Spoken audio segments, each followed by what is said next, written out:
Shalom, this is Amonute Tayac of Piscataway, your friendly neighborhood Shuman, Sophia Spiritualite, the AmaruKhan Miriyam, and I came on to make a commentary, provide a commentary for Katt Williams' interview that he did with Shannon Sharpe. And not that a commentary needs to be provided because he explained himself quite directly and succinctly, but I wanted to add a spiritual context to what he said and also what he didn't say. So if you have not seen the video, it is an almost 3 hour long interview that Shannon Sharpe did with Katt Williams, and he did not hesitate to call out anyone who needed to be called out. Not only did he not hesitate not to call certain individuals out, he did that without sharing anyone's personal business. I've never seen an interviewee conduct themselves in this way. That is, it's extremely difficult when you have someone, you know, twice your weight, twice your size, ask you these questions, and you don't flinch for even a minute. Not even a moment did Katt do any kind of anything. So I'm saying this as an observer because I never really been into comedy like that. I mean, I know that I don't know how to describe it, but I don't like, I'm not into movies like that. I'm not into comedy like that. I like TV shows, but only certain ones. So I was never really an over consumer of media. I read books, and so I don't have some of this programming that other people have in regards to these different comedians and whatever you call them. I would just like Shannon, I would have been asking the questions, especially related to how he made his money and stuff like that. That stuff is those are the type of questions I would be asking. I have asked in interviews that I did with various different kinds of celebrities or whatever. So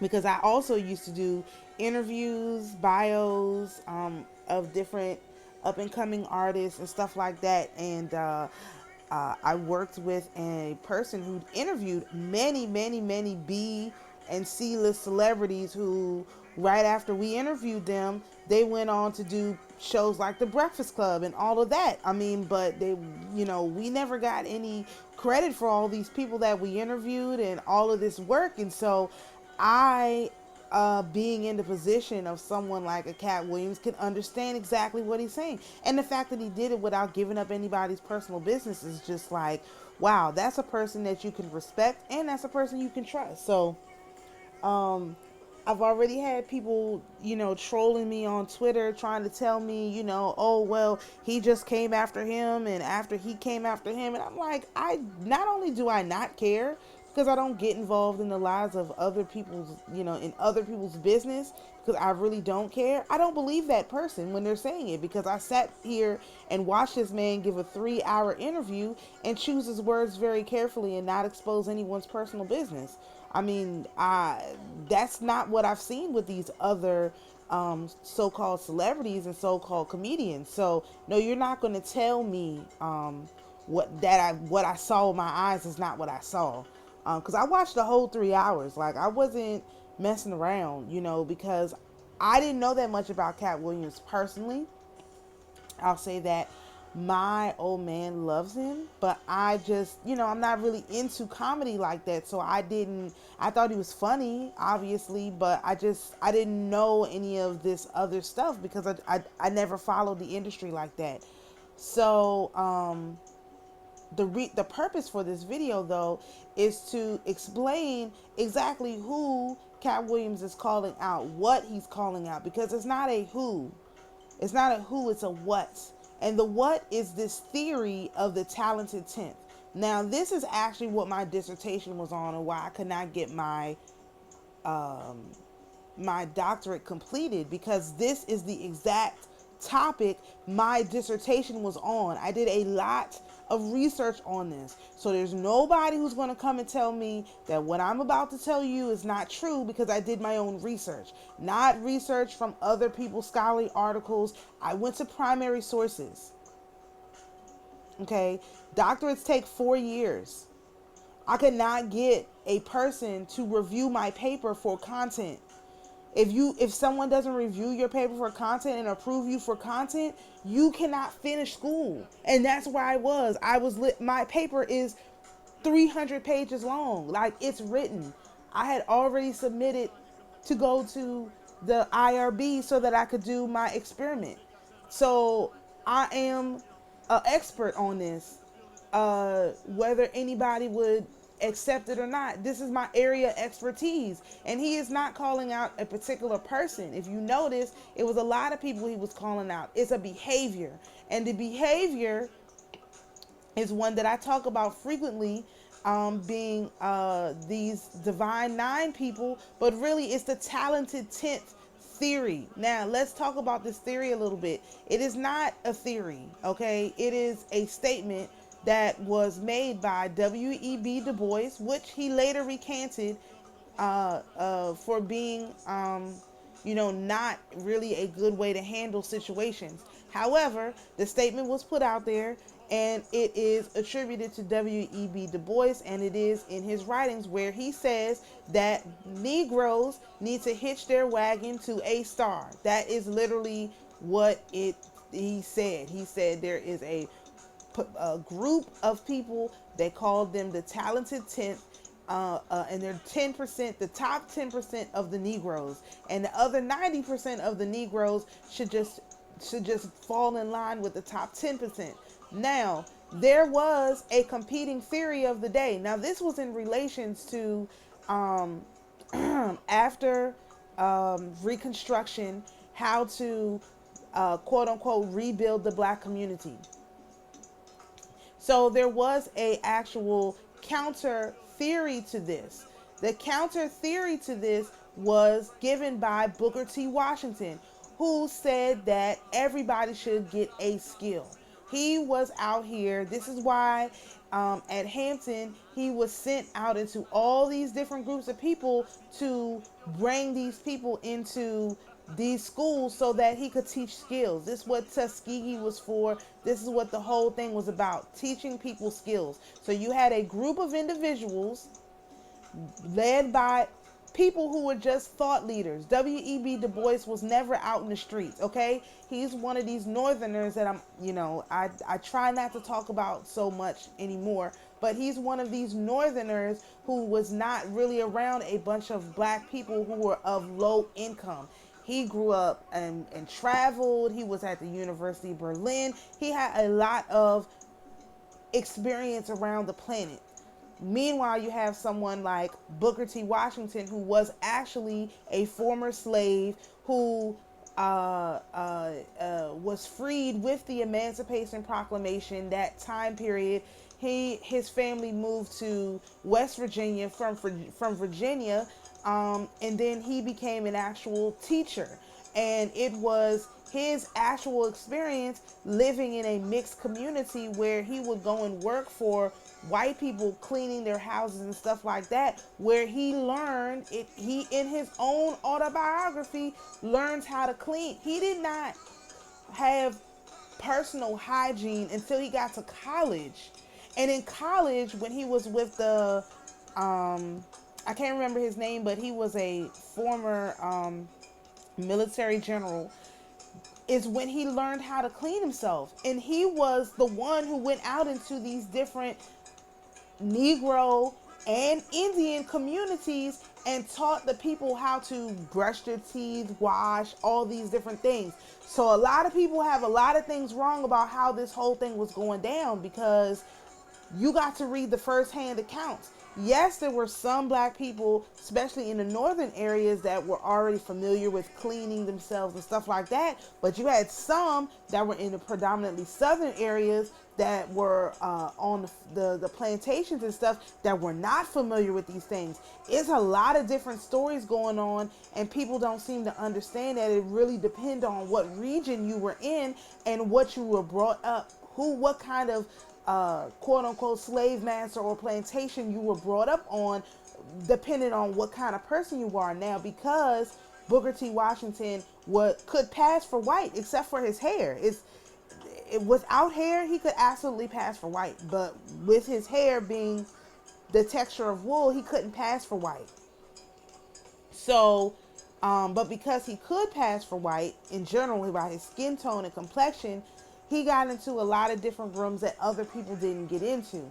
And so you have these two competing theories at the time, especially the turn of the century, for which way the Negro should go. So you have all of these. Matter of fact, the basis of the first fraternity comes from an organization that W.E.B. Du Bois started. So don't tell me that I'm not accurate in the group of people I'm describing. He had this little group when he was teaching at the university. I think he taught at Harvard or Yale, one of them universities. He had this little group where they would get together and discuss stuff, and the next thing you know, you have fraternities and sororities popping up at Howard. So W.E.B. Du Bois saw in his lifetime that they took what he was saying and they twisted it and used it in a way that wasn't really what he intended. Because it is my belief, now after some years, that he was really trying to explain to black people, not that there was only 10% of people who were worthy to be the leaders, but that much like we saw in the story with Jesus and the parable that Jesus told about the servants. One was given 10. One was given 10 talents. One was given 5 talents. One was given 1 talent. We know there was 10 servants though.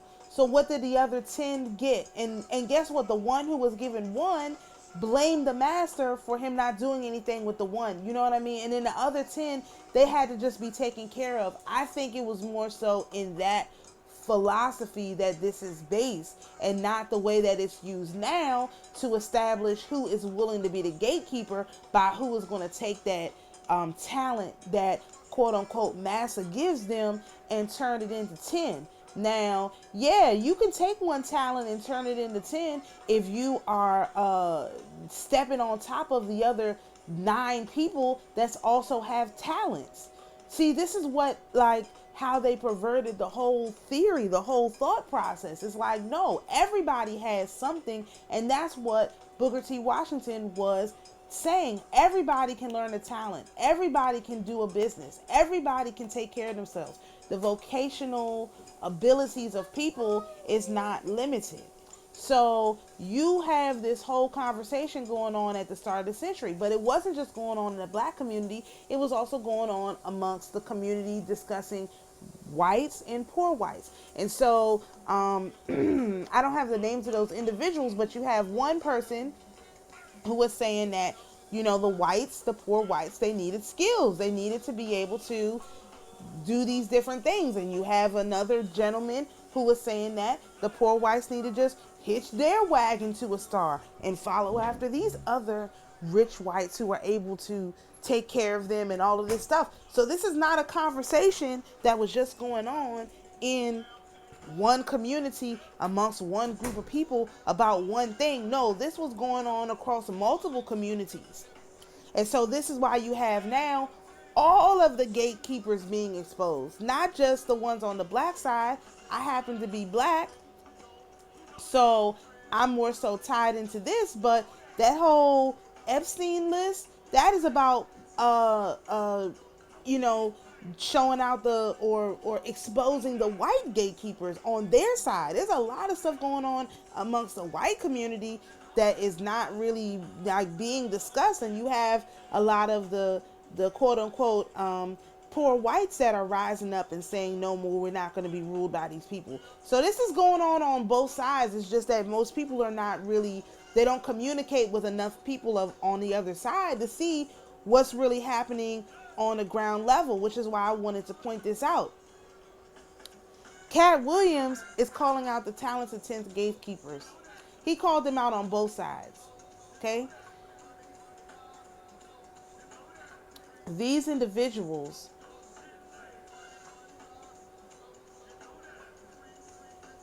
have no defense. And so they are going to try to defend themselves, but they have no defense. There's no explanation. I don't care what anybody says.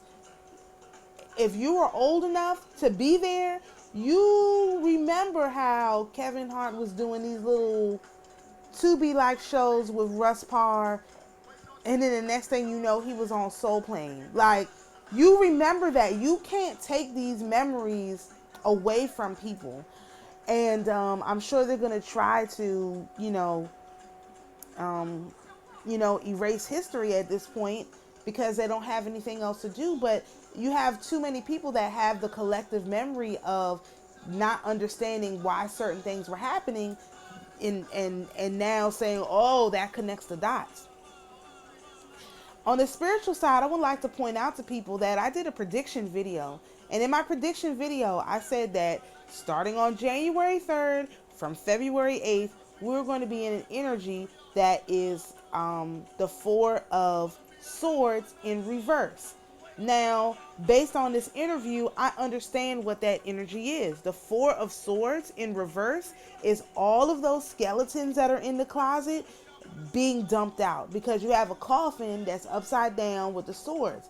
It's not, oh, that person gets to rest in peace and we're just going to, put a peaceful ending to that. No, this is a chaotic ending, which I did tell people this is what was going to happen. Now, I didn't know that it was going to be like this, because you never know what probability, you never know how things are going to actually play out until you start to see it. But I can clearly see that this is the Four of Swords energy in reverse. All of these skeletons being dumped out of the closet. No, you're not going to get to, we're not going to walk on by and pretend like y'all didn't do this. Now, this whole thing with Mr. Harvey and Mark Curry, you know what's crazy? I watched Hanging with Mr. Cooper. It was one of my favorite shows. And I did not even think about the fact that Mr. Harvey copied that man's show word for word. I hadn't even thought about that until it was brought to my attention by Katt Williams. And I was like, oh my gosh, this is why I always wondered why I didn't like certain shows I really liked and certain shows I didn't like. And people liked them and I would watch them, but I just, and I always liked Steve Harvey's show, but I always felt, I don't know, I didn't like it as much as everyone else did. Let me put it that way. People loved it. And I was just like, I watched it, but I didn't like it as much as everyone else. And now I understand why, because I grew up with Hanging with Mr. Cooper. That was a really big show for me.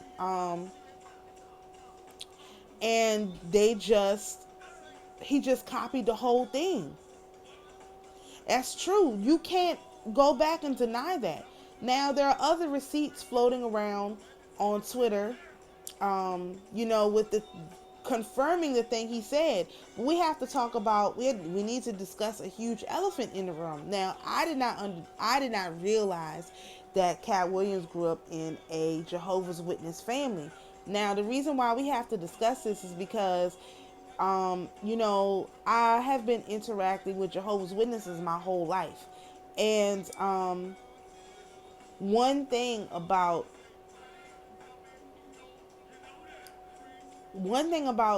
people with a very spiritual upbringing in the present day, what's going on now,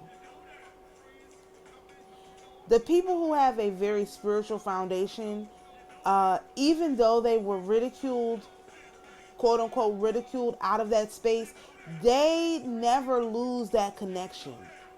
is once it's ingrained in you, it cannot be taken from you. Now, I am not saying people should go out and join Jehovah's Witness or anything like that. But what I am saying is that some of our people are doing our children a big disservice by not raising them in a very spiritual, with a spiritual foundation, so that when things get difficult for them, they can always turn back to that thing that was given to them. Now, of course, I have been advocating to go into the Orthodox Church or whatever, but the whole thing about it is not, I think that without that spiritual foundation, you don't have Katt Williams as who he is today. Listen to him talk about how many people he helped. Listen to him not reveal anybody's business about the people he helped. Listen to him explain about being a single father of 10 children. Listen to him talk about wanting to be a friend of God.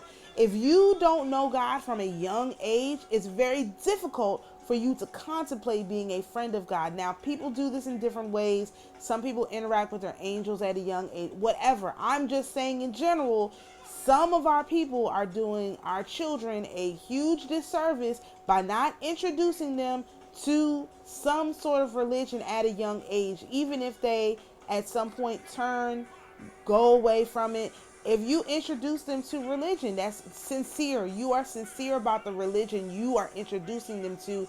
You give them the foundation to know the morals of right versus wrong, so that when they get into difficult situations, they know where to turn and how to turn to the one who can help them. I think that's really important to say.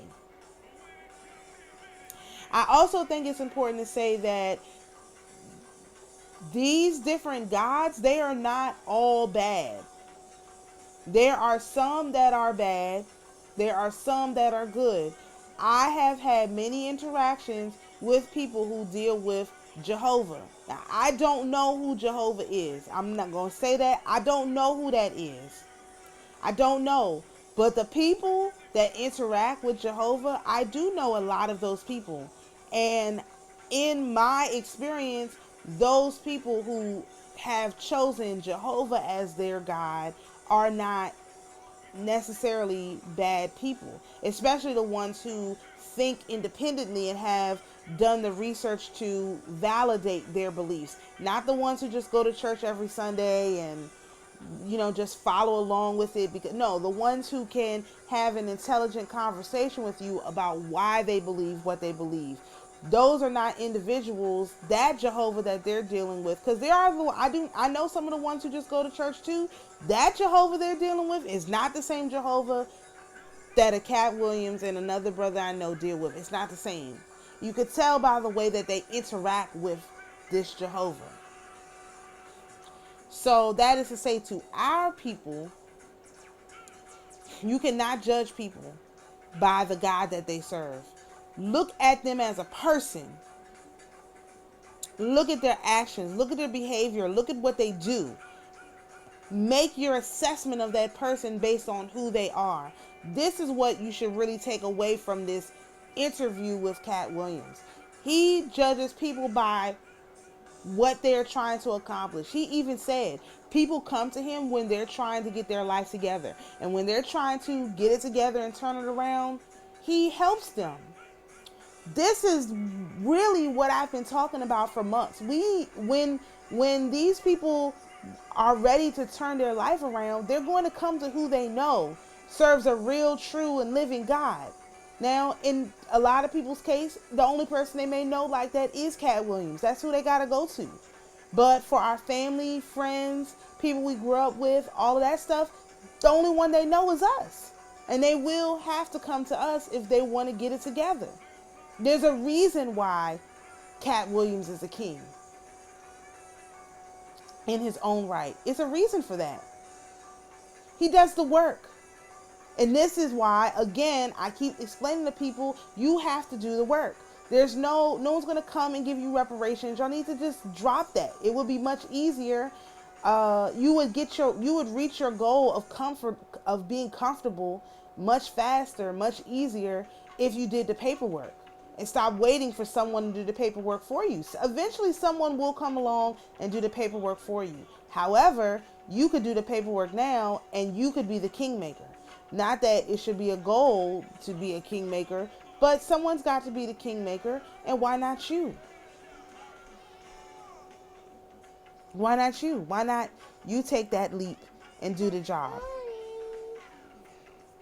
Why not you take that leap and do the job? It's just a suggestion. So I didn't want to make this go on too long. I have a meeting to get into. But yeah, listen to that interview. See how the Four Swords is working in your life, what secrets are being exposed around you, and you know, you can see the tide is changing already. And so we're going to watch carefully my predictions. We're going to see how they show up. We know for a fact now that they are going to show up. There's no doubt about it. The predictions are going to show up. They're going to show up everywhere. And we're going to be watching how this plays out. So peace and blessings to each one of you. Shalom, and we'll see you in the next video.